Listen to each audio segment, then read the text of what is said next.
स्वागत है आपका फ्री जीके के चैनल पे। मेरा नाम है किरण भाबर। आज का हमारा टॉपिक है सर्वोच्च न्यायालय। सर्वोच्च न्यायालय से जुड़े आज मैं 80 इंपॉर्टेंट एमसीक्यूज इस वीडियो में कवर करवा दूंगी और डिटेल में भी आप लोगों को समझा दूंगी।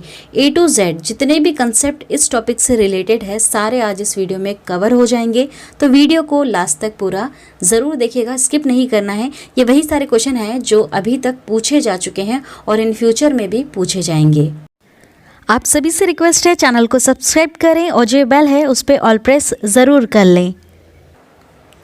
देखिए, इससे पहले मैं एक अलग से वीडियो ला चुकी हूँ सर्वोच्च न्यायालय के ऊपर, जहाँ पर मैं आप लोगों के A to Z सारे कंसेप्ट समझा चुकी हूँ, है ना। अलग से वीडियो बनाई थी जहाँ पर मैंने आप लोगों को समझाया था कि किस तरह से इनके न्यायाधीश और जो मुख्य न्यायाधीश इनकी नियुक्ति होती है, इनमें क्या क्वालिफिकेशन होना चाहिए, इनके वेतन भत्ते, इनको पद से किस तरह से हटाया जा सकता है और कौन कौन से क्षेत्र इनके अधिकार में आते हैं। A to Z सारे कंसेप्ट क्लियर करवा दिए हैं।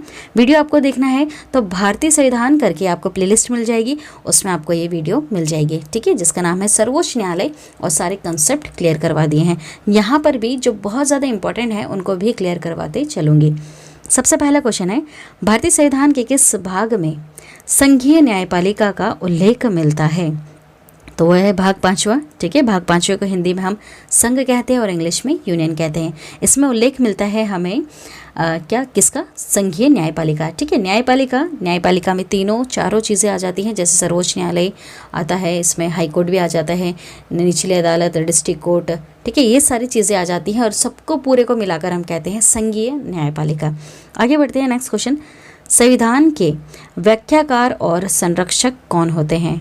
कौन है? वो है सर्वोच्च न्यायालय, ठीक है। सर्वोच्च न्यायालय संविधान के व्याख्याकार भी हैं और संरक्षक भी है। नेक्स्ट क्वेश्चन, भारतीय संविधान की व्याख्या करने का मुख्य अधिकारी कौन होता है? भारतीय संविधान की व्याख्या करने का, ठीक है, मुख्य अधिकारी कौन है?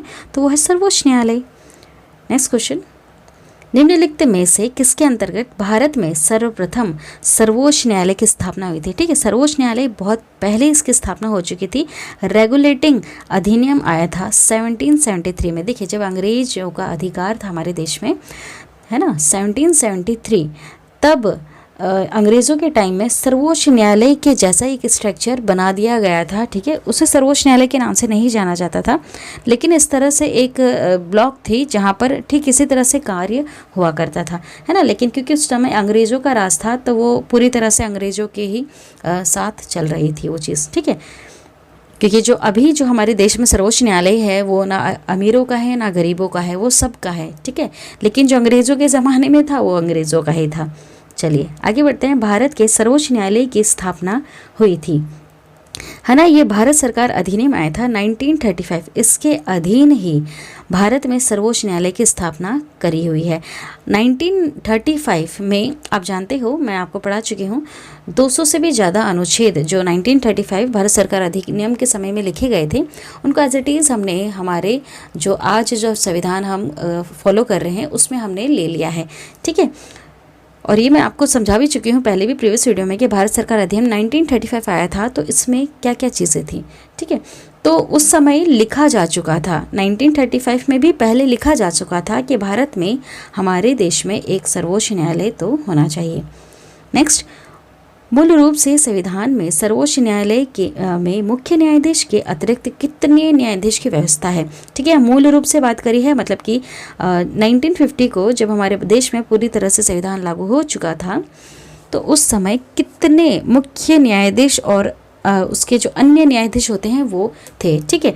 यहाँ पर क्वेश्चन आपसे पूछा है कि मुख्य न्यायाधीश के अलावा कितने न्यायाधीश थे? टोटल 8 थे। तो एक जो मुख्य न्यायाधीश होता है प्लस 7 कौन थे? ये 7 अन्य न्यायाधीश कहलाते हैं, ठीक है। जो 1 हम हमेशा अलग करके लिखते हैं ये एक्चुअली में एक मुख्य न्यायाधीश होता है, ठीक है।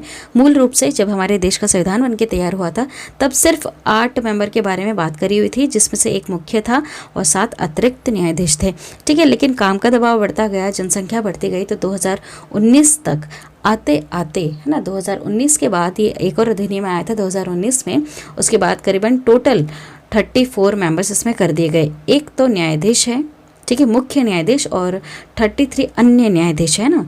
देखिए, वर्तमान में सर्वोच्च न्यायालय में मुख्य न्यायाधीश के अतिरिक्त कितने न्यायाधीश का प्रावधान किया गया है, ठीक है।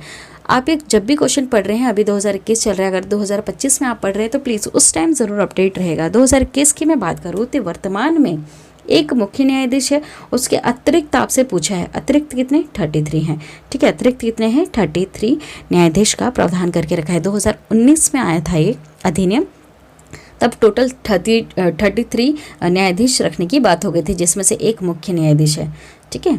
काम का दबाव बढ़ा तो धीरे धीरे इनकी संख्या भी बढ़ानी पड़ी।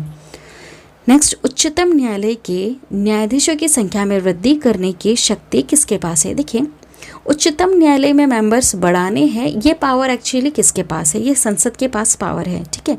संसद के जो दो सदन है ना, एक लोकसभा और दूसरा राज्यसभा, यहाँ पर आते हैं ये अधिनियम और धीरे धीरे आगे पारित होते चलते हैं और फिर इन चीज़ों के ऊपर एक मुहर लग जाती है कि हाँ, उच्चतम न्यायालय के न्यायाधीशों की वृद्धि होनी चाहिए, ठीक है। राष्ट्रपति जी मुहर लगा देते हैं आगे। चलिए नेक्स्ट, सर्वोच्च न्यायालय के न्यायाधीशों की निम्न में से कौन सी अर्हताएं होनी चाहिए? क्या क्या क्वालिफिकेशन इनके होने चाहिए, ये आप लोगों से पूछा है।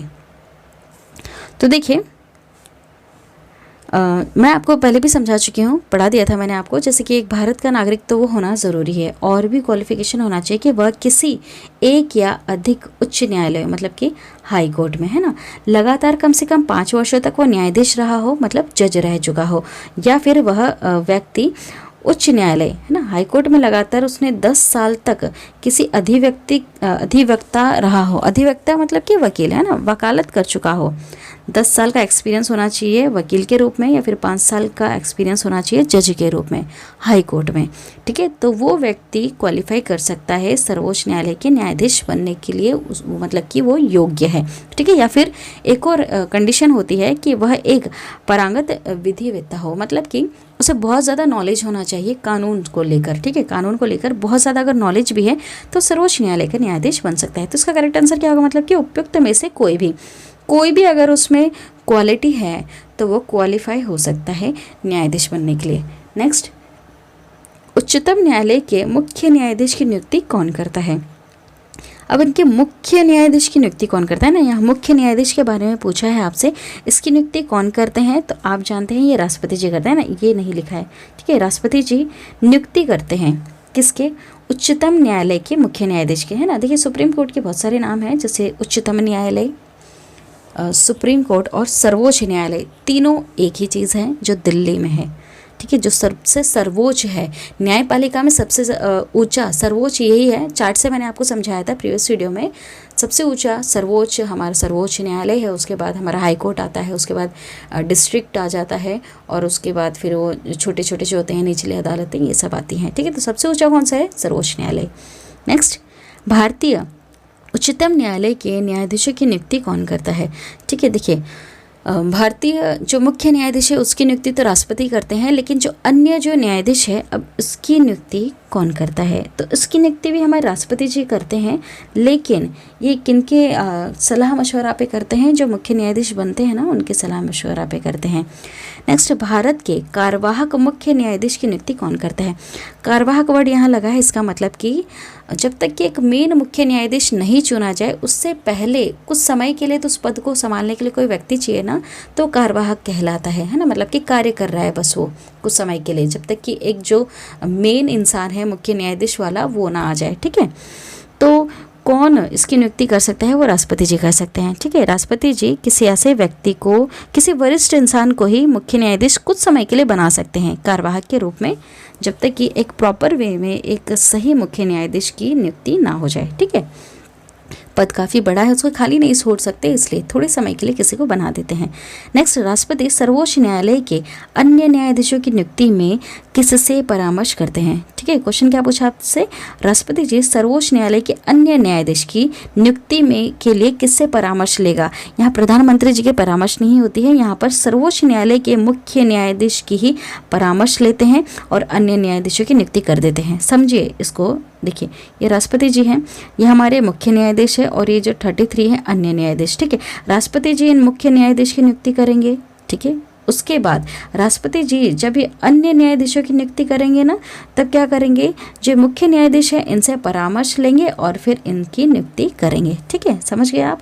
चलिए करेक्ट आंसर क्या होगा इसका, ए वाला, मतलब कि सर्वोच्च न्यायालय के मुख्य न्यायाधीश से ये परामर्श लेंगे, है ना। मुख्य न्यायाधीश बच्चों, मुख्य मतलब कि एक मुख्य होता है उसमें और अन्य अलग हो जाते हैं उसमें।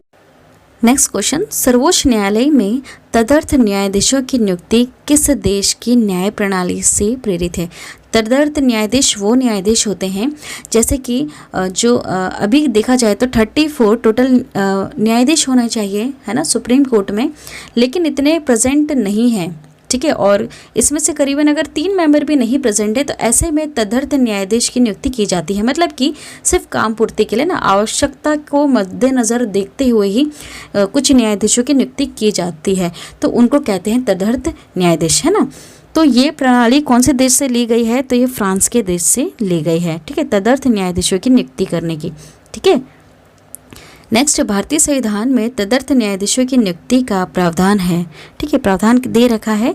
सर्वोच्च न्यायालय में भी कर सकते हैं, उच्च न्यायालय में भी कर सकते हैं, जनपद एवं सत्र न्यायालय में भी इनकी नियुक्ति कर सकते हैं ना, मतलब इनमें से सभी में प्रावधान है कि तदर्थ न्यायाधीशों की नियुक्ति की जा सके, है ना। मतलब कि समझ लीजिए 34 मेंबर्स होने चाहिए, ठीक है, इतने होने चाहिए।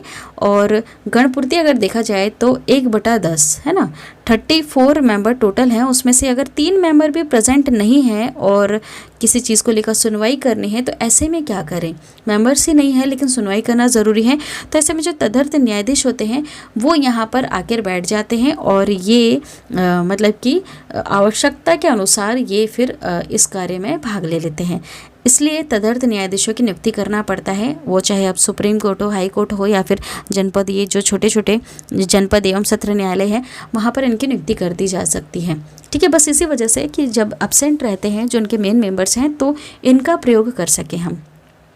नेक्स्ट, सर्वोच्च न्यायालय में तदर्थ न्यायाधीशों की नियुक्ति होती है जब, कब होती है, जब न्यायालय के किसी सत्र के लिए न्यायाधीशों का कोरम गणपूर्ति नहीं होता है ना, गणपूर्ति नहीं होता है, मतलब वही बात, ठीक है, कोरम गणपूर्ति करना, मतलब कि मान लीजिए कि 1/10, ठीक है, 1/10 मेंबर भी अगर नहीं प्रेजेंट है तो ऐसे में क्या करें, सत्र को आगे बढ़ाना है, ठीक है, मेंबर्स ही नहीं उसमें, तो ऐसे में जो तदर्थ न्यायाधीश होते हैं जो अलग से बैठे हुए हैं वो यहाँ पर आकर बैठ जाएंगे और इस सत्र को आगे बढ़ाएंगे, तो इसलिए इनकी नियुक्ति करनी ज़रूरी हो जाता है, ठीक है। नेक्स्ट, सर्वोच्च न्यायालय में तदर्थ न्यायाधीशों की नियुक्ति कौन कर सकता है, कौन नियुक्ति कर सकता है इनकी, तो वो राष्ट्रपति की अनुमति प्राप्त करके सर्वोच्च न्यायालय का मुख्य न्यायाधीश कर सकता है, ठीक है, क्योंकि मुख्य जो न्यायाधीश है ये तो हर वक्त प्रेजेंट रहेगा और मुख्य न्यायाधीश अकेले बैठे हैं सर्वोच्च न्यायालय में और बाकी मेंबर्स आए ही नहीं हैं, तो ऐसे में अब राष्ट्रपति जी की अनुमति लेंगे मुख्य न्यायाधीश और तदर्थ न्यायाधीशों की नियुक्ति कर देंगे, ठीक है, और अपने सत्र को आगे बढ़ाएंगे। नेक्स्ट, सर्वोच्च न्यायालय में न्यायाधीश नियुक्त होने के लिए व्यक्ति को कम से कम कितने वर्ष उच्च न्यायालय का एडवोकेट होना चाहिए, ठीक है। देखिए क्वेश्चन काफ़ी अच्छा है। सर्वोच्च न्यायालय में जो न्यायाधीश बनता है व्यक्ति, ठीक है, उसको कम से कम एडवोकेट, अगर वो कोई एडवोकेट है तो उसको कितने साल का एक्सपीरियंस होना चाहिए उच्च न्यायालय में, ये आपसे पूछा है, तो करीबन 10 साल का एक्सपीरियंस तो होना चाहिए, ठीक है। अगर वो एडवोकेट बनकर आ रहा है तो 10 साल का एक्सपीरियंस ले, जज बन के आ रहा है तो वो 5 साल का एक्सपीरियंस ले, ठीक है, लेकिन कौन से कोर्ट से होना चाहिए एक्सपीरियंस, हाई कोर्ट से। चलिए नेक्स्ट क्वेश्चन, उच्चतम न्यायालय के मुख्य न्यायाधीश कितने वर्ष की आयु तक पदाधिकारी रहते हैं, कितने वर्ष तक अपने पद पर बने रह सकते हैं, 65 की उम्र तक, ठीक है, इतनी उम्र हो जाएगी तब तक वो इस पद को बनाए रख सकते हैं, यहाँ पर इस पद पर रह सकते हैं, लेकिन 65 क्रॉस हो गए उसके बाद ये सेवानिवृत्ति हो जाते हैं, मतलब रिटायरमेंट इनको लेना पड़ता है, तो ज़्यादा से ज़्यादा एज इनकी यही 65 और उससे पहले कोई एज फिक्स नहीं करके रखी है कि क्या 25 साल की उम्र के बाद वाला इंसान इसमें ज्वाइन कर सकता है या फिर 30 उम्र के बाद, नहीं, एक्सपीरियंस्ड के तौर पर इनको लिया जाता है। नेक्स्ट, उच्चतम न्यायालय के न्यायाधीशों की सेवानिवृत्ति की आयु, ठीक है, रिटायरमेंट की एज क्या है, 65 ईयर। नेक्स्ट, सर्वोच्च न्यायालय का न्यायाधीश कितनी आयु तक कार्यरत रहता है, कितनी उम्र तक कार्य कर सकता है, यहाँ पर वो एज लिखी ही नहीं है, मतलब इनमें से कोई नहीं, आंसर क्या होगा, इनमें से कोई नहीं, है ना। एज क्या मांगी है, 65 ईयर मांगा है और वहाँ पर ऑप्शन में एज ये थी ही नहीं। नेक्स्ट, सर्वोच्च न्यायालय के न्यायाधीशों को उसके पद से केवल किन प्रमाणित अधिकारों पर हटाया जा सकता है, ठीक है, सर्वोच्च न्यायालय का मेंबर मुख्य न्यायाधीश हो या फिर न्यायाधीश हो, उसको पद से हटाया जा सकता है। ठीक है, कब हटाया जा सकता है? जब उसमें कैसे लक्षण देखने के लिए मिल जाए, उसमें या तो कदाचार या फिर असमर्थता देखने के लिए मिल जाए तो, है ना। मतलब आंसर होगा उपयुक्त दोनों। कदाचार मतलब कि वेल बिहेवियर नहीं है, तो असमर्थता मतलब कि मेंटली डिस्टर्ब हो गया है या फिर फिजिकली डिस्टर्ब हो गया है, तो ऐसे में उसको उसके पद से हटाया जा सकता है ना। उपयुक्त दोनों। नेक्स्ट, सर्वोच्च न्यायालय के न्यायाधीश को कदाचार और असमर्थता के प्रमाणित आधारों पर संसद किस तरह महाभियोग का प्रस्ताव पारित कर सकती है? ठीक है, महाभियोग वर्ड सिर्फ हम राष्ट्रपति जी में लगाते हैं, उनको हटाने के समय यहाँ सर्वोच्च न्यायालय के जो न्यायाधीश है उसको हटाने के लिए भी महाभियोग वर्ड लगता है। क्यों? क्योंकि प्रोसेस बिल्कुल सेम है, वैसे ही जैसे राष्ट्रपति जी को हटाने के लिए लगती है ना, सेम वैसे ही प्रोसेस सर्वोच्च न्यायालय के न्यायाधीश को हटाने के लिए भी लगती है। तो करेक्ट आंसर, उसका आंसर बच्चों सी होगा कि संसद के दोनों सदनों द्वारा अलग अलग अपने कुल सदस्यों की संख्या के बहुमत तथा उपस्थित एवं मतदान करने वाले सदस्यों के 2/3 बहुमत प्रस्ताव द्वारा। ठीक है, देखिए जो पहली बार इस लाइन को पढ़ रहे हैं उसे बिल्कुल कुछ समझ में नहीं आ रहा है, लेकिन मैं ये समझा चुकी हूँ इसके एक एक वर्ड का मीनिंग, है ना, प्रीवियस वीडियो में। इसका मतलब ये हुआ बच्चों, संसद के दोनों सदन, लोकसभा, राज्यसभा, ठीक है, दोनों सदनों में अलग अलग जितने भी इसके कुल सदस्य हैं, कुल सदस्य टोटल जितने मेंबर यहाँ बैठे हैं, इसमें कितने 545 और इसमें 245, है ना, इतने मेंबर्स जो बैठे हैं, इनमें अब ये जो इतने मेंबर्स इसका 2/3 और ये जो 245 मेंबर है इसके 2/3, इतने मेंबर्स द्वारा अगर प्रस्ताव पारित हो जाता है दोनों सदनों में, तो उस जो न्यायाधीश है उसको पद से हटा दिया जाता है। ठीक है, सेम प्रोसेस वैसी है जैसे राष्ट्रपति जी को हटाने की होती है ना महाभियोग वाली, वो, और उसको मैं समझा चुकी हूँ। नेक्स्ट, सर्वोच्च न्यायालय। ठीक है, सर्वोच्च न्यायालय लिखा है कि न्यायाधीश के विरुद्ध महाभियोग का प्रस्ताव पारित हो जाने पर पदयुक्ति का आदेश कौन जारी करता है? अब प्रस्ताव पारित हो गया महाभियोग, ठीक है, दोनों सदनों में, लोकसभा राज्यसभा में, लेकिन आखिरी प्रोसेस किसके हाथों से पारित होगा? ये मतलब कौन आदेश कौन जारी करेगा, है ना, सील कौन लगाएगा? हमारे राष्ट्रपति जी। ठीक है, ये आदेश जारी कर देंगे कि इनको पद से हटा दो, तो हटा दिया जाएगा। ठीक है, चलिए आगे बढ़ते हैं। सर्वोच्च न्यायालय के किस न्यायाधीश के विरुद्ध 11 मई 1993 को लोकसभा में लाया गया महाभियोग प्रस्ताव असफल रहा था? तो ये न्यायमूर्ति वी रामास्वामी थे। ठीक है, देखिए इनको न्यायमूर्ति बोला जाता है, इनके नाम के पहले न्यायमूर्ति लगाते हैं। न्यायमूर्ति वी रामास्वामी इनके विरुद्ध में 11 मई 1993 को लोकसभा में महाभियोग का प्रस्ताव ले आए थे, जो असफल रहा था। ठीक है, नेक्स्ट, सर्वोच्च न्यायालय के मुख्य न्यायाधीश को प्रति माह कितना वेतन मिलता है? मुख्य न्यायाधीश की बात हो रही है बच्चों यहाँ पर, तो मुख्य न्यायाधीश को कितना वेतन मिलता है? यह 2,80,000। ठीक है, कितना मिलता है? 2,80,000 मिलता है, जो यहाँ के मुख्य न्यायाधीश हैं उनको। बच्चों सन के हिसाब से अपडेट ज़रूर रहिएगा, अभी 2021 की बात हो रही है, 2030 में शायद ये और सैलरी बढ़ जाए, है ना, तो इस चीज़ को ज़रूर अपडेट रहना आप लोग। सर्वोच्च न्यायालय के अन्य न्यायाधीशों की प्रतिमाह वेतन कितना है? ठीक है, मुख्य न्यायाधीश के अभी हमने देख ली कितना वेतन मिलता है, 2,80,000 के आसपास। ठीक है, लेकिन जो अन्य न्यायाधीश हैं जो उनसे छोटे हैं उनको कितना मिलता है? 2,50,000। ठीक है, 2,50,000 के आसपास इनको मिलता है अन्य लोगों को। नेक्स्ट, जब राष्ट्रपति और उपराष्ट्रपति दोनों के पद खाली हों तब उनका जो काम है वो कौन करेगा? ठीक है, ये कौन लिखा है, कौन करेगा? तो वो भारत के मुख्य न्यायाधीश होते हैं। देखिए बच्चों, ये जो छोटे छोटे मिसप्रिंट हो जाते हैं ना, इस तरह से ये मिसटाइप हो जाता है, उनको तो आप समझते ही होंगे। ठीक है, ये कौन लिखा है, इन चीज़ों को इग्नोर करिएगा, ध्यान इस पे दीजिए कि जब राष्ट्रपति और उपराष्ट्रपति दोनों के पद खाली हैं, दोनों एब्सेंट हैं, ठीक है, या तो बाहर किसी विदेश का दौरा करने गए हैं, या तो बीमार हैं, है ना, कोई भी चीज़ हो सकती है, या तो उनको पद से हटा दिया है, तो ऐसे में उनका पद अभी खाली हो चुका है राष्ट्रपति और उपराष्ट्रपति का, तो पद कौन संभालेगा? कुछ समय के लिए वो भारत के मुख्य न्यायाधीश संभाल लेंगे, कुछ समय के लिए, जब तक कि एक जो प्रोसेस होती है उससे राष्ट्रपति और उपराष्ट्रपति जी नहीं चुने जाए। ठीक है, तब तक संभाल सकते हैं उस पद को। नेक्स्ट, निम्नलिखित में से भारत के किस मुख्य न्यायाधीश ने राष्ट्रपति के रूप में भी कार्य किया है? कौन है वो? तो वह है जस्टिस एम हिदायतुल्लाह। ठीक है, जस्टिस एम हिदायतुल्लाह जी ने ये मुख्य न्यायाधीश थे और इन्होंने उस समय राष्ट्रपति के रूप में भी कार्य संभाल लिया था। नेक्स्ट, सेवानिवृत्ति मतलब रिटायर्ड हो जाना, है ना। इसके पश्चात रिटायर्ड होने के बाद सर्वोच्च न्यायालय के जो न्यायाधीश है वो वकालत कर सकते हैं क्या? नहीं, वो किसी भी न्यायालय में वकालत नहीं कर सकते। एक बार अगर रिटायर्ड हो गए तो किसी भी न्यायालय में उनको वकालत करने का अधिकार नहीं है। चलिए नेक्स्ट क्वेश्चन, सर्वोच्च न्यायालय के अधिकार क्षेत्र में वृद्धि करने का अधिकार किसे प्राप्त है? किसे प्राप्त है? संसद के पास है ना। मैंने अभी बताया आपको, सर्वोच्च न्यायालय के अधिकार क्षेत्र में वृद्धि कर सकते हैं, इनके मेंबर्स को बढ़ा सकते हैं, घटा सकते हैं, जो भी चेंजेस करना है ये सारी पावर होती है हमारे संसद के पास, ठीक है। क्योंकि सर्वोच्च न्यायालय की बात हो रही है, सर्वोच्च न्यायालय ऊंचे हैं ये, ठीक है, उच्च शिखर पर आती है चीज़, तो यहाँ पर जो पावर होगी, इसमें जो भी चेंजेस करने हैं उसकी पावर भी हमारे केंद्र सरकार के पास होगी, ठीक है। केंद्र विधायिका है संसद हमारी। चलिए आगे बढ़ते हैं। सर्वोच्च न्यायालय में न्यायिक कामकाज के लिए किस भाषा का प्रयोग होता है? कौन सी भाषा यूज़ करते हैं? यहाँ पर अंग्रेजी भाषा का प्रयोग होता है, ठीक है। हिंदी भाषा नहीं यूज़ करते हैं, अंग्रेजी भाषा का प्रयोग किया जाता है। चलिए, सर्वोच्च न्यायालय किस संस्था का निरीक्षण कर सकता है?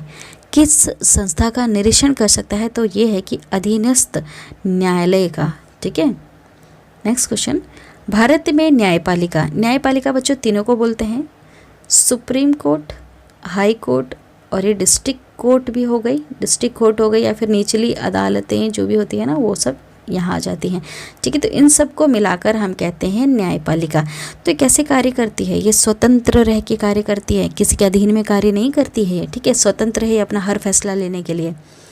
भारत में न्यायपालिका का जो स्वरूप है ये एकीकृत है, ठीक है, एकीकृत है।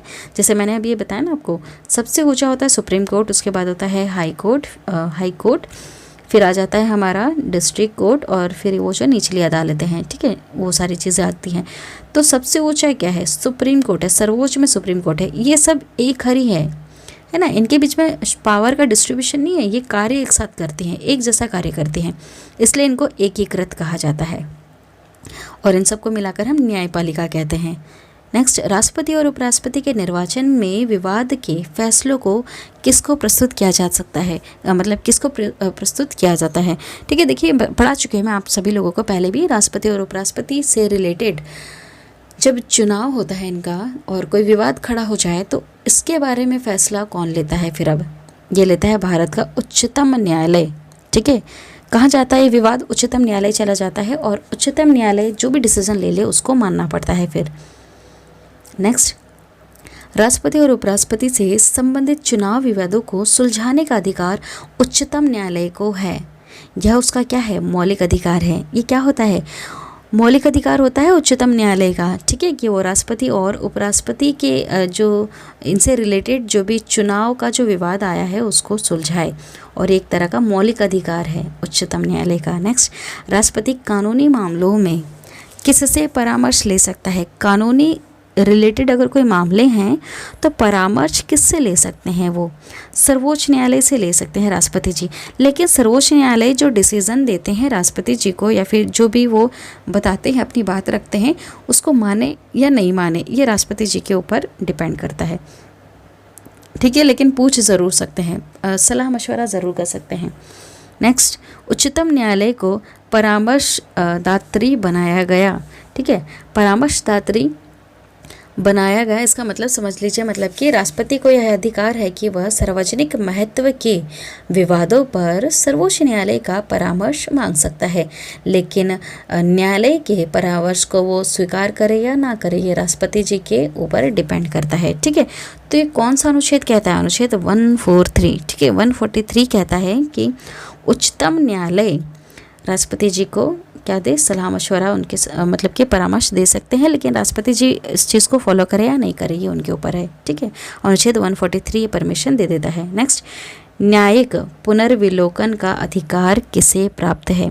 इसका मतलब समझिएगा एक लाइन में कि राज्य सरकार कोई कानून बना देती है, और अगर वह कानून संविधान के विपरीत है या फिर संविधान के खिलाफ है तो उसको असंवैधानिक घोषित कर सकता है। कौन कर सकता है? सिर्फ और सिर्फ सर्वोच्च न्यायालय, सुप्रीम कोर्ट, अपना उच्चतम न्यायालय, ठीक है। सिर्फ इसके पास पावर है कि वो किसी राज्य सरकार द्वारा घोषित किए गए कानून को वो असंवैधानिक घोषित कर सकता है, उसी को कहते हैं न्यायिक पुनर्विलोकन, है ना। यह अधिकार सिर्फ और सिर्फ उच्चतम न्यायालय के पास है। भारत में न्यायिक पुनरीक्षण की शक्ति का प्रयोग किया जाता है केवल सर्वोच्च न्यायालय द्वारा। ठीक है, मतलब यही बात हुई कि अगर कोई कानून लागू हो रखा है राज्य सरकार में और वो कानून सही नहीं है, ठीक है, असंवैधानिक है, वो अविसंवैधानिक है और विपरीत है वो संविधान के, तो उसको हटाया जा सकता है। ठीक है, सर्वोच्च न्यायालय द्वारा।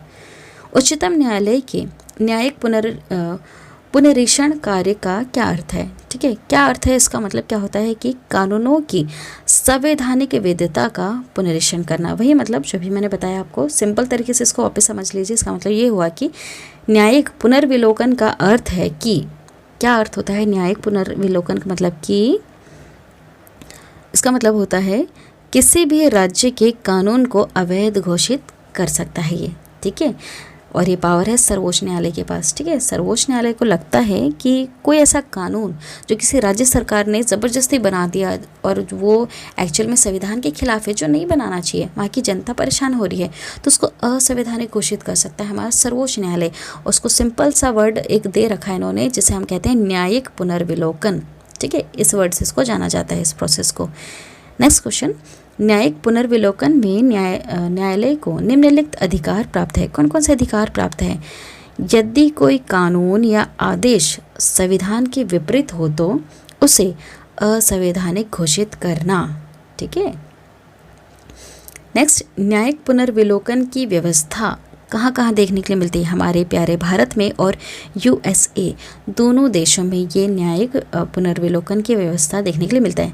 ज़रूरी क्या राज्य सरकार अपना, क्या पता अपना, क्योंकि आप जानते हैं केंद्र सरकार, राज्य सरकार, इनके पास अपने अपनी विधायिका है। ठीक है, अपनी अपनी विधायिका है, कार्यपालिका है, तो ये कानून अपने हिसाब से बना लेती है। तो भैया अगर कल को ऐसा कानून बन गया किसी राज्य में, किसी राज्य सरकार द्वारा, जो सही नहीं है, संविधान के खिलाफ है, तो ऐसे में सर्वोच्च न्यायालय के पास अधिकार है कि वो उसको असंवैधानिक घोषित कर दे। ठीक है, मतलब कि अब ये करना ज़रूरी है, क्योंकि अगर ये चीज़ नहीं होती है तो ऐसा भी हो सकता है ना कि कोई राज्य सरकार अपनी मर्जी से कुछ भी कानून बना दे भैया अपने राज्य में, है ना, तो वहाँ की जनता को प्रॉब्लम हो सकती है ना। तो इसके लिए, क्योंकि हमें पता है संविधान की व्याख्या करना और संरक्षक कौन है? उच्च न्यायालय है, तो अधिकार भी उसी के पास है ना कि वो हमारे संवैधानिक अधिकारों को मतलब कि संरक्षक दे, है ना। उल्लंघन अगर होता है हमारे अधिकार का, संविधान का अगर उल्लंघन होता है तो कौन देख लेगा, है ना, कौन देख लेगा? उच्चतम न्यायालय देख। नेक्स्ट, केंद्र और राज्यों के विवादों का समाधान करना सर्वोच्च न्यायालय के जिस क्षेत्र अधिकार के अंतर्गत आता है वो क्या कहलाता है? वो प्रारंभिक कहलाता है। ठीक है, प्रारंभिक कहलाता है। इसमें केंद्र और राज्य के बीच में जो विवाद हो जाते हैं किसी चीज़ को भी लेकर, क्षेत्र को लेकर या फिर कोई भी चीज़ को लेकर विवाद खड़ा हो जाता है, तो ऐसे में ये विवाद कहाँ चला जाता है? सर्वोच्च न्यायालय में चला जाता है, जिसे हम प्रारंभिक क्षेत्राधिकार बोलते हैं। ठीक है, नेक्स्ट, निम्नलिखित में से किस मामले को उच्च न्यायालय में प्रत्यक्ष रूप से दाखिल नहीं किया जा सकता? मतलब डायरेक्ट इसको नहीं दाखिल किया जा सकता। वो ये है कि दो अथवा अधिक राज्यों के बीच में अगर विवाद हो जाता है तो ये डायरेक्ट कभी भी उच्च न्यायालय में ये विवाद नहीं जाता है। ठीक है, नेक्स्ट, जनहित याचिका दायर की जा सकती है। कहाँ दायर की जा सकती है? उच्च न्यायालय और सर्वोच्च न्यायालय दोनों में दायर की जा सकती है ना, मतलब उपयुक्त दोनों में। नेक्स्ट क्वेश्चन, सर्वोच्च न्यायालय किसे हटाने के लिए राष्ट्रपति से सिफारिश कर सकता है? ठीक है, सर्वोच्च न्यायालय किसे हटाने के लिए राष्ट्रपति जी से सिफारिश कर सकता है? ये संघ लोक सेवा आयोग के जो अध्यक्ष हैं या फिर जो सदस्य हैं, इनको अगर हटाना चाहते हैं तो सर्वोच्च न्यायालय सिफारिश कर सकते हैं राष्ट्रपति जी से ना। नेक्स्ट, सर्वोच्च न्यायालय कौन सा प्रलेख जारी नहीं कर सकता है? देखिए 5 तरह के रिट जारी करते हैं सर्वोच्च न्यायालय, मैं आपको पढ़ा चुकी हूँ ये चीज़ बहुत अच्छी तरह से, है ना। तो उसमें से ये बंदी प्रत्यक्षीकरण भी होता है, प्रतिषेध भी होता है, परमादेश भी होता है, लेकिन ये जो निषेधाज्ञा लिखा हुआ है ये किसी तरह का कोई रिट नहीं है, ये जारी नहीं कर सकता सर्वोच्च न्यायालय। ठीक है, नेक्स्ट, उच्चतम न्यायालय द्वारा परमादेश किसे जारी किया जाता है? तो देखिए, किसी अधिकारी को सरकारी आदेश निभाने के लिए परमादेश जारी करते हैं। ये रिट है, 5 तरह के रिट जारी करता है हमारा उच्चतम न्यायालय। मतलब हमारे मौलिक अधिकारों का उल्लंघन अगर होता है तो हम सीधे जा सकते हैं उच्चतम न्यायालय में और वहाँ पर मतलब कि बता सकते हैं कि हमें क्या प्रॉब्लम है ना। और अगर वो मौलिक अधिकार से जुड़ी है वो चीज़, तो 5 तरह के रिट जारी करता है उच्चतम न्यायालय, है ना। मतलब 5 तरह के नोटिस जारी कर देता है उसके खिलाफ जो हमारे मौलिक अधिकार का उल्लंघन कर रहे हैं। तो परमादेश में क्या होता है, कोई अधिकारी, मान लीजिए कि कोई कलेक्टर ही है, अपना कार्य ठीक से नहीं कर रहा है, तो आप उसकी कंप्लेन कर सकते हैं सीधे सुप्रीम कोर्ट में जाके कि अपना कार्य ढंग से नहीं कर रहा। तो अब ये जो उच्चतम न्यायालय है, सुप्रीम कोर्ट, ये क्या करेगी, एक तरह का नोटिस जारी कर देगी, उसको कहते हैं परमादेश। उसमें ये लिखा रहता है कि आप ये जो अधिकारी हैं ये अपना कार्य ढंग से करें, अन्यथा इस पद को छोड़ दे। तो इसे परमादेश कहते हैं, ठीक है। नोटिस अगर किसी के खिलाफ आ जाता है ना, किसी भी अधिकारी के खिलाफ जो अपना कार्य ठीक से नहीं करता है, और वो अगर नोटिस सुप्रीम कोर्ट से आता है, बच्चों ये चीज़ें ना वहाँ उससे भी आ सकती है, हाई कोर्ट से भी आ सकती है, क्योंकि सुप्रीम कोर्ट दूर है, तो हर बार सुप्रीम कोर्ट आप नहीं भाग के जा सकती, तो आप हाई कोर्ट में भी ये चीज़ मतलब कर सकते हो, दाखिल कर सकते हो ना, इसके खिलाफ कंप्लेन कर सकते हो। तो सुप्रीम कोर्ट या फिर हाई कोर्ट दोनों रिट जारी कर सकते हैं ये। तो उसे परमादेश कहते हैं, जिसमें ये लिखा रहता है कि आप अपना कार्य ठीक से करें, ये हमारा आदेश है। नेक्स्ट, या फिर आप इस पद से हट जाइए, और भी बहुत सारे योग्य इंसान हैं हमारी दुनिया में, वो इसको संभाल लेंगे इस पद को। नेक्स्ट, निम्नलिखित में से उच्च न्यायालय या उच्चतम न्यायालय की वह रिट आदेश कौन सा है जो किसी प्राधिकार को रद्द करने के लिए लिया जाता है ना। देखिए इसका आंसर समझ लीजिए, इसका आंसर है अधिकार प्रक्षा लेख भी कहते हैं इसका, अधिकार प्रक्षा रिट भी कहते हैं। इसका मतलब समझिए, जो बच्चों सुप्रीम कोर्ट है ना, सुप्रीम कोर्ट और जो हाई कोर्ट है, क्योंकि हम हमेशा सुप्रीम कोर्ट भाग के नहीं जा सकते, दिल्ली बहुत दूर है, तो सुप्रीम कोर्ट और ये हाई कोर्ट, इसके पास पावर है 5 तरह के रिट जारी करेगा, ठीक है। मैं समझा चुकी हूँ इसको पहले भी अच्छी तरह से।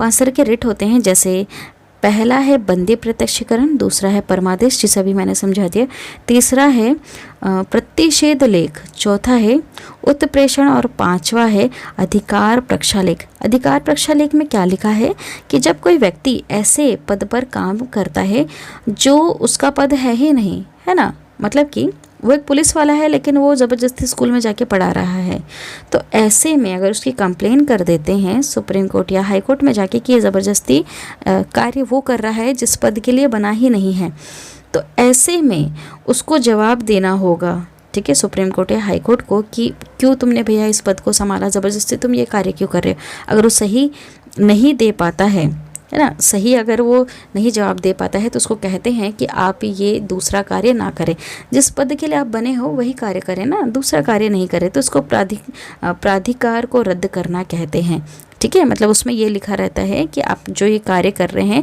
आप किस अधिकार से कर रहे हो, है ना, आपके पास अधिकार ही नहीं है, तो आप ये कार्य नहीं करें, आप जिस कार्य के लिए बने हैं, आप एक पुलिस वाले हैं तो आप पुलिस वाले का ही कार्य करें। इस तरह से अधिकार प्रक्षालेख रिट या फिर अधिकार प्रक्षालेख में लिखा रहता है, ठीक है। तो आप समझ गए होंगे कि अधिकार प्रक्षा रिट में क्या लिखा रहता है। कोई व्यक्ति है ना, कोई सरकारी एम्प्लॉयर है और वो ज़बरदस्ती किसी कार्य को कर रहा है और एक्चुअली में उस कार्य के लिए है ही नहीं, तो ऐसे में उसके खिलाफ एक तरह का नोटिस आ सकता है। नेक्स्ट क्वेश्चन, लाभ का पद परिभाषित हुआ है, ये सर्वोच्च न्यायालय द्वारा इसको परिभाषित किया गया है। देखिए बहुत सारी चीज़ें मैंने आपको पढ़ाई है ना, कि राष्ट्रपति बनना है, उपराष्ट्रपति बनना है, इस तरह की कोई अगर पोजीशन पे आपको आना है तो आप लाभ के पद पर नहीं होना चाहिए, मतलब कि गवर्नमेंट के किसी पोस्ट पर नहीं होना चाहिए, वो होता है लाभ का पद।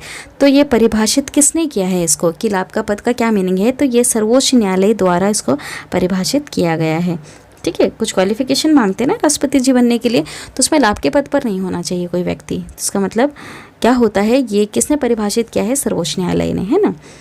निम्नलिखित में से किस मुकदमे में भारतीय सर्वोच्च न्यायालय ने सर्वप्रथम संविधान के मौलिक लक्षण का सिद्धांत प्रतिपादित किया, ठीक है, तो वो थे गोलकनाथ बनाम पंजाब राज्य, ठीक है। देखिए जो बहुत ज़्यादा महत्वपूर्ण है उनको ही मैं एक्सप्लेन करके बताऊंगी।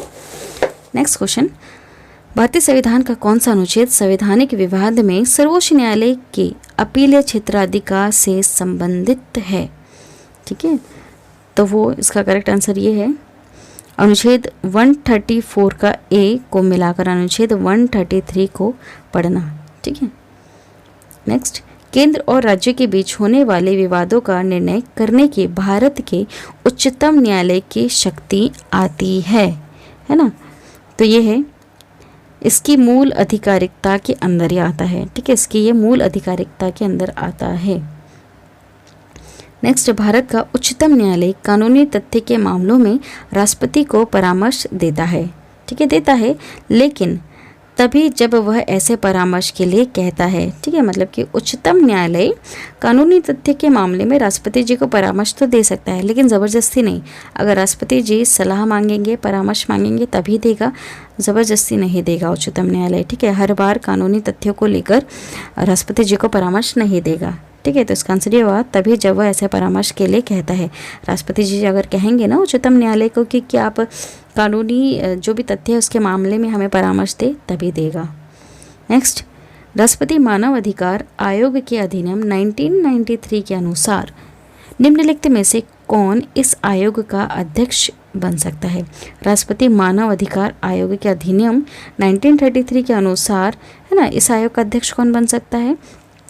तो वह केवल भारत के सेवानिवृत्त मुख्य न्यायमूर्ति, ठीक है, जो रिटायर्ड हो चुके हैं ना न्यायाधीश, वही राष्ट्रीय मानव अधिकार आयोग के अधिनियम 1933 के अनुसार राष्ट्रीय मानव अधिकार के आयोग का अध्यक्ष बन सकता है। ठीक है, वही व्यक्ति जो रिटायर्ड हो चुका है, कहाँ से? सुप्रीम कोर्ट से। नेक्स्ट, निम्नलिखित में से किस वाद में उच्चतम न्यायालय ने संविधान के मूल ढांचों का सिद्धांत प्रतिपादित किया था? करेक्ट आंसर होगा वो केशवानंद भारती। नेक्स्ट, किस वाद में सर्वोच्च न्यायालय ने कहा था कि संसद को मूल अधिकारों में संशोधन करने की शक्ति प्राप्त है, पर वह संविधान के मूल ढांचों में संशोधन नहीं कर सकती, है ना? मतलब कि संसद के पास पावर तो है कि वो क्या कर सकता है? संशोधन कर सकता है ना? सर्वोच्च न्यायालय मतलब कि वो संसद क्या कर सकती है? संशोधन तो कर सकती है, लेकिन जो संविधान जो बन के रेडी किया था, है ना, 1950 में जब संविधान जो लागू हुआ था उसको मतलब कि उसमें नहीं संशोधन कर सकती है, लेकिन इसके बाद अगर कुछ वो ऐड करना चाहे तो ऐड कर सकती है, लेकिन जो पहले से उसमें जो लिखा है उसको नहीं हटा सकती। ऐसा इस क्वेश्चन का मीनिंग है। ठीक है, तो ये विवाद कब हुआ था, कहाँ हुआ था विवाद और किसके बीच में हुआ था? तो ये था केशवानंद भारती वाद। ठीक है, नेक्स्ट, सर्वोच्च न्यायालय के प्रथम मुख्य न्यायाधीश कौन थे? अब यहाँ से इंपॉर्टेंट क्वेश्चन बनते हैं, ध्यान से सुनिएगा। तो वो थे हीरालाल के जे कानिया, है ना, हीरालाल जे कानिया इनका नाम है। सर्वोच्च न्यायालय के ये प्रथम मुख्य न्यायाधीश रहे थे। नाम जरूर याद रखिएगा। सर्वोच्च न्यायालय के मुख्य न्यायाधीश के पद पर सर्वाधिक लंबी अवधि तक कौन पदस्थ रहा था? सबसे लंबे समय तक कौन रहे थे? तो वो थे, इनका देखिए पूरा नाम ये है यशवंत विष्णु चंद्रचूड़। ठीक है, यशवंत विष्णु चंद्रचूड़। ये करीबन 2696 दिन के आसपास इन्होंने इस पद को संभाला था, है ना। 2000 से भी ऊपर दिन ये संभाल चुके थे इस पद पर। तो सबसे लंबा समय इनका रहा था। इनका पूरा नाम वापस से सुन लीजिएगा, यशवंत विष्णु चंद्रचूड़। ठीक है, यशवंत विष्णु चंद्रचूड़।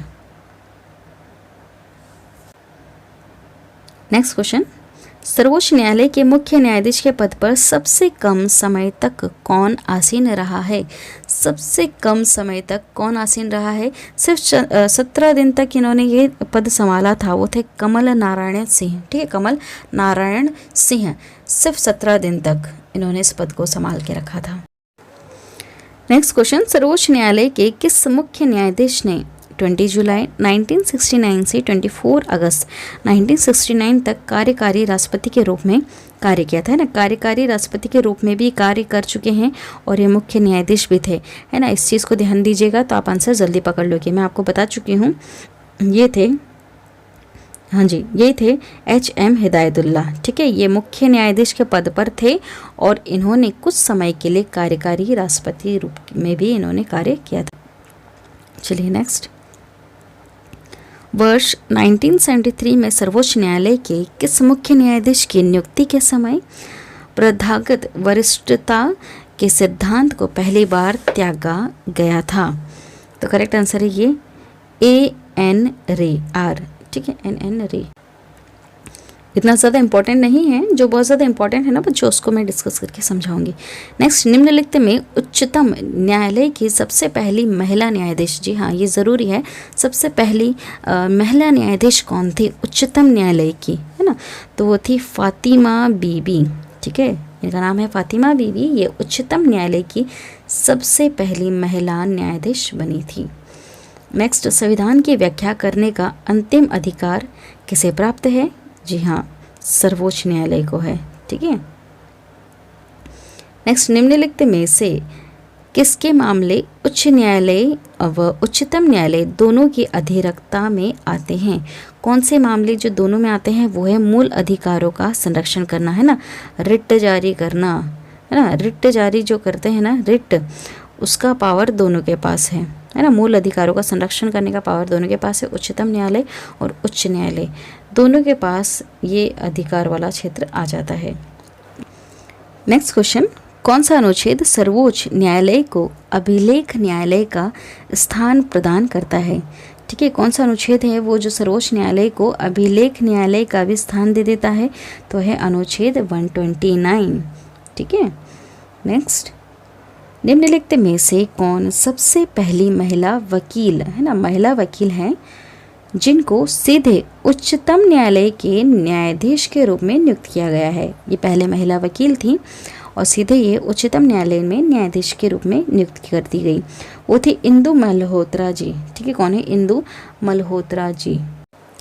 नेक्स्ट क्वेश्चन, परामर्शदायी अधिकार क्षेत्र के अंतर्गत उच्चतम न्यायालय किसी विधि के प्रश्न या जनता के लिए विशेष महत्व के तथ्य पर परामर्श देता है जो उसे भेजा जाए राष्ट्रपति जी के द्वारा। ठीक है, मैंने आपको बताया था परामर्शदात्री क्षेत्राधिकार क्या होता है, इसका मतलब ये होता है कि राष्ट्रपति जी को यह अधिकार है कि वह सार्वजनिक महत्व के विवादों पर सर्वोच्च न्यायालय का परामर्श मांग सकता है। ठीक है, लेकिन राष्ट्रपति जी इस चीज़ को फॉलो करें, जो भी परामर्श देते हैं उसे करे या ना करे, ये राष्ट्रपति जी के ऊपर डिपेंड करता है। ठीक है, नेक्स्ट क्वेश्चन, जब भारतीय न्यायिक पद्धति में लोकहित मुकदमा PIL लाया गया तब भारत के मुख्य न्यायमूर्ति कौन थे, तो वो थे PN भगवती। नेक्स्ट क्वेश्चन, सर्वोच्च न्यायालय में न्यायाधीश नियुक्त होने के लिए व्यक्ति को कम से कम कितने वर्ष उच्च न्यायालय का एडवोकेट होना चाहिए। हाईकोर्ट में कितने साल तक उनको एक्सपीरियंस होना चाहिए एक एडवोकेट के तौर पर, तो करीबन 10 साल का एक्सपीरियंस उनको होना चाहिए। ठीक है, इसको डिस्कस कर चुके हैं हम। और अगर वो जज है हाई कोर्ट में तो 5 साल तक उसको एक्सपीरियंस होना चाहिए जज का। नेक्स्ट, सर्वोच्च न्यायालय के न्यायाधीश भारत के राष्ट्रपति द्वारा हटाए जा सकते हैं। ठीक है, कब हटाए जा सकते हैं, जब संसद में महाभियोग प्रस्ताव पारित हो जाए। ठीक है, कितना चलता है 2/3। ठीक है, 2/3 दोनों संसद के सदनों में, लोकसभा में भी और राज्यसभा में भी, अगर 2/3 बहुमत से पारित हो जाता है प्रस्ताव, तो राष्ट्रपति जी द्वारा इनको सर्वोच्च न्यायालय के न्यायाधीश को हटाया जा सकता है। एक और पॉइंट समझिएगा, लोकसभा में 100 व्यक्ति अगर उस पर हस्ताक्षर कर दे और 50 व्यक्ति राज्यसभा वाले अगर हस्ताक्षर कर दे, तब जाकर ये चीज़ आगे बढ़ती है। और जो भी अध्यक्ष जो रहते हैं ना, उनके जो राज्यसभा है उसके जो सभापति हैं उनको बोलते हैं कि आप एक तरह की समिति बिठाइए और इस चीज़ पर चर्चा करें कि क्या किसी न्यायाधीश को हटाना चाहिए जिसके ऊपर इस तरह की बातें आ रही हैं, ये कदाचार है इसमें, या फिर असमर्थ है अपने कार्य करने के लिए। और 100 ऐसे व्यक्ति होना चाहिए जो लोकसभा के व्यक्ति हैं और उस फॉर्म पर हस्ताक्षर कर दे और अपने अध्यक्ष को ये सौंप दे और कहे कि आप एक कमेटी बिठा लीजिए अलग से। नेक्स्ट क्वेश्चन, भारत में उच्चतम न्यायालय में न्यायाधीशों की संख्या बढ़ाने का अधिकार किसके पास होता है। किसके पास होता है, तो ये पावर होता है भारत की संसद के पास। ठीक है, संसद के पास पावर है कि उच्चतम न्यायालय के न्यायाधीश की संख्या बढ़ा सकते हैं ये। नेक्स्ट क्वेश्चन, भारत के उच्चतम न्यायालय को कौन कौन से क्षेत्राधिकार दिए गए हैं। प्रारंभिक तो अभी हमने समझ लिया, मतलब कि ऐसे मामले जिसमें राज्य या फिर केंद्र, दोनों राज्यों के बीच में अगर किसी तरह के कोई विवाद खड़े हो जाते हैं तो वो चले जाते हैं सर्वोच्च न्यायालय में। ठीक है, प्रारंभिक का मतलब ये है। अपीलीय में क्या होता है, इसका मतलब ये होता है कि देश का सबसे बड़ा अपीलीय न्यायालय सर्वोच्च न्यायालय को कह लेते हैं। इसका मतलब है कि इसे भारत के सभी उच्च न्यायालय के निर्णयों के विरुद्ध अपील सुनने का भी अधिकार होता है ना। इसके अंतर्गत 3 प्रकार के प्रकरण आते हैं। एक आता है संवैधानिक, दीवानी और फौजदारी। ठीक है, अपीलीय क्षेत्राधिकार मतलब कि अगर किसी व्यक्ति को ऐसा लगता है कि उच्च न्यायालय में जो डिसीज़न लिया गया है वो सही नहीं है, तो हम जाकर सुप्रीम कोर्ट में अपील कर सकते हैं। किसके खिलाफ? उच्च न्यायालय के निर्णयों के विरुद्ध। ठीक है, तो इसलिए अपीलीय कहते हैं इसको। और परामर्शदायी मैंने बता दिया आपको, परामर्शदात्री भी इसको कहते हैं। राष्ट्रपति जी अगर किसी तरह का कोई परामर्श चाहते हैं उच्चतम न्यायालय से, तो उच्चतम न्यायालय को परामर्श देना पड़ता है। ठीक है, नेक्स्ट, भारत के किस संवैधानिक पद पर कोई महिला नहीं रही है ना। किस संवैधानिक पद पर कोई महिला अभी तक नहीं रही है, आपको ये बताना है। तो वो है उच्चतम न्यायालय के मुख्य न्यायाधीश के रूप में कोई नहीं रही। प्रधानमंत्री तो रही हैं, ठीक है, श्रीमती इंदिरा गांधी जी। मुख्य चुनाव आयुक्त भी रही हैं, लोकसभा की अध्यक्ष भी रही हैं, लेकिन कभी भी कोई महिला उच्चतम न्यायालय के मुख्य न्यायाधीश के रूप में नहीं रही हैं। ठीक है, अन्य में ज़रूर रही हैं, मुख्य के रूप में नहीं चुनी गई अभी तक। देखिए यहाँ पर डैश है बहुत सारे। डैश के फैसले भारत के बाकी सभी न्यायालयों को मानने होते हैं। ठीक है, डैश के सभी फैसले भारत के बाकी सभी न्यायालयों को मानने होते हैं। किसके? भारत के उच्चतम न्यायालय के। ठीक है, भारत के जो उच्चतम न्यायालय के जो फैसले होते हैं ये भारत के बाकी सभी न्यायालयों को मांगना होता है। ठीक है, मानना होता है। किस तरह से? अपीलीय क्षेत्राधिकार अभी हमने समझाना कि हाईकोर्ट में कोई फैसला लिया गया है तो उसके विरुद्ध अपील कर सकते हैं सर्वोच्च न्यायालय में, उच्चतम न्यायालय में। ठीक है, तो जो उनका फैसला रहेगा वो जो फैसला रहेगा वही माना जाएगा। हाई कोर्ट का फैसला रद्द हो जाएगा, निचली अदालत सबका रद्द हो जाएगा। यहाँ पर सिर्फ और सिर्फ अब उच्चतम न्यायालय का ही फैसला माना जाएगा अगर वो डिसीज़न अलग आया है उनका तो। ठीक है, नेक्स्ट, सर्वोच्च न्यायालय के जजों का वेतन किससे आहरित होता है? किससे आहरित होता है? ये संचित निधि द्वारा आहरित होता है। ठीक है, कितना पैसा मिलना चाहिए, कितना नहीं मिलना चाहिए, तो संचित निधि द्वारा ये चीज़ें मतलब डिस्कस की जाती हैं। ठीक है, नेक्स्ट, निम्नलिखित में से कौन से उच्चतम न्यायालय की आरंभिक आधिकारिकता में आते हैं? ठीक है, आरंभिक आधिकारिकता में क्या आता है? भारत सरकार तथा एक या अधिक राज्यों के बीच में अगर विवाद होता है तो आरंभिक मतलब प्रारंभिक क्षेत्राधिकार कहलाता है ये उच्चतम न्यायालय का। और 2 या अधिक राज्यों के बीच में भी अगर विवाद है तो ये उच्चतम न्यायालय के प्रारंभिक आधिकारिकता में आता है। ठीक है, तो करेक्ट आंसर क्या होगा बच्चा? फर्स्ट और फोर्थ वाला। ये सारे 80 MCQs हमारे कवर हो चुके हैं। ठीक है, 80+ कवर करवा दिए हैं मैंने। वीडियो पसंद आती है तो वीडियो को लाइक करें, मेरे इस चैनल को ज़रूर सब्सक्राइब करें। Thank you. जो नेक्स्ट वीडियो होगी बच्चों वो होगी उच्च न्यायालय के ऊपर। मैं उच्च न्यायालय के ऊपर एक अलग से वीडियो लाऊंगी जहाँ पर मैं अच्छी तरह से पहले समझा दूंगी, उसके बाद उस टॉपिक से रिलेटेड MCQs करवाऊंगी। Thank you.